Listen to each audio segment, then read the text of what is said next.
Dave, your singular biggest takeaway from this football game, and then we'll get to some of the biggest takeaways from the comment section.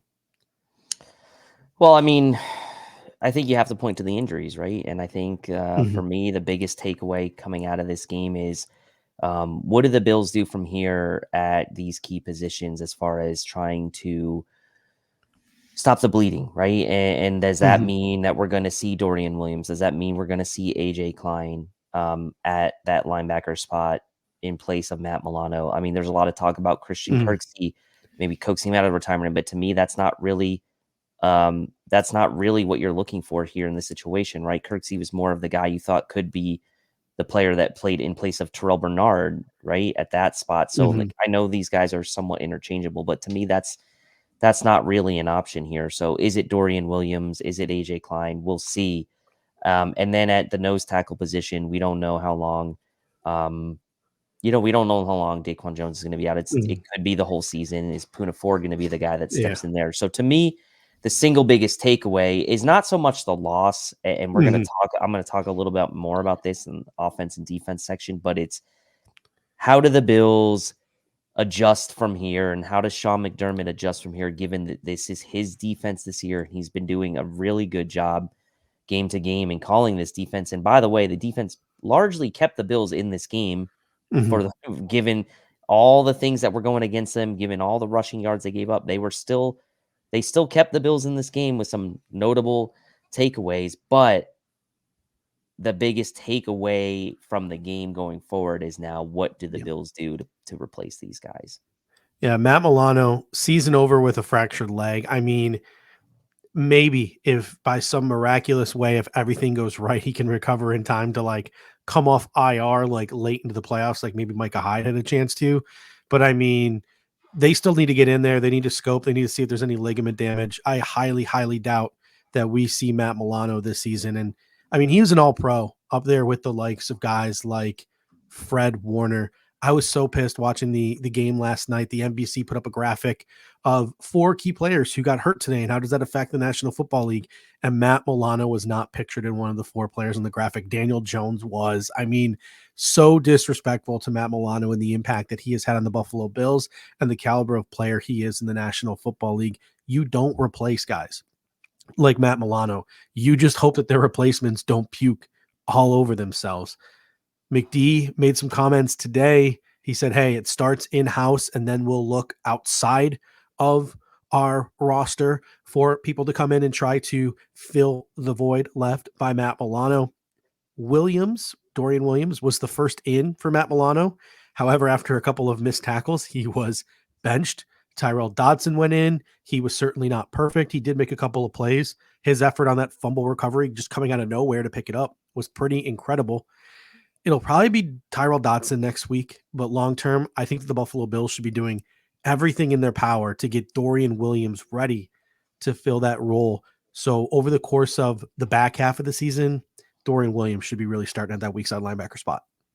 Well, and it's funny because we go into this draft, right? And we go into the free agent period and we're like, okay, gotta replace Tremaine Edmonds, right? We got to replace him. And then Bills go out and they draft Dorian Williams, and you're like, well, that's not really a replacement for Tremaine Edmonds. He's more of a Matt Milano type of backup player, right? And you're like, okay, well, Terrell Bernard now is the guy that's kind of playing that Tremaine Edmonds role. So like maybe all things considered, like it will end up being a blessing in disguise that the Bills did draft Dorian Williams if they can get up to speed. I think athletically, he certainly has a higher ceiling than than Tyrell Dodson. Obviously, I think Dodson coming in this past game, I think was more indicative of him just being more ready to play and make some nice plays. I'm not going to take that away from him because I've been kind of a Tyrell Dodson hater on this show, but I think in the long term, term, you probably would like it to be Dorian Williams if you can't find an out of house option. Yeah, I mean, Williams at Tulane, first of all, freak athlete, right? Long arms for a shorter, more compact body, but a freak athlete. That's what the Buffalo Bills drafted him. But Brandon Beane even said it in his post-draft press conference. This guy was a see-ball, get-ball type of linebacker at Tulane. It was not a very complex defense. things are a lot more complicated in the NFL, and the Buffalo Bills defensive scheme is a lot more complex, maybe more so than your average NFL defense. So Dorian Williams being in first early is a tell that maybe the Buffalo Bills do like his progress, and they clearly want him to be that guy who fills in for Matt Milano. But this is one of those ones where you might have to be patient. It might take some time. Tyrell Dodson might get the first crack because he's a veteran, because he's more comfortable in the scheme, because he's a little bit more seasoned. The Buffalo Bills do also have some reinforcements coming in. Balon Spector should be coming off IR soon. His 21-day practice window should be opening up. You have AJ Klein on the practice squad, and you still do have Traven Howard sitting at home. He has not been signed by anybody yet. He was with the Buffalo Bills all off season. He is a veteran. He started in Super Bowl for the LA Rams a couple of seasons ago. So he might be someone the Buffalo Bills look towards, or who knows? Maybe you can get Christian Kirksey to come out or coax him out of retirement. If you did do the Christian Kirksey thing, it mostly would be Christian Kirksey, the middle linebacker, and it would probably be Terrell Bernard going into that Matt Milano role. Daquan Jones, you mentioned his season is likely over with a torn pec. Maybe he can come back for the playoffs. Everyone wants to hold out hope, but honestly, we don't know yet. There's still a lot of unanswered questions on the severity of his injury, but we know he's going to be out a long, long time. Can't stress this enough. He was having an all-pro year.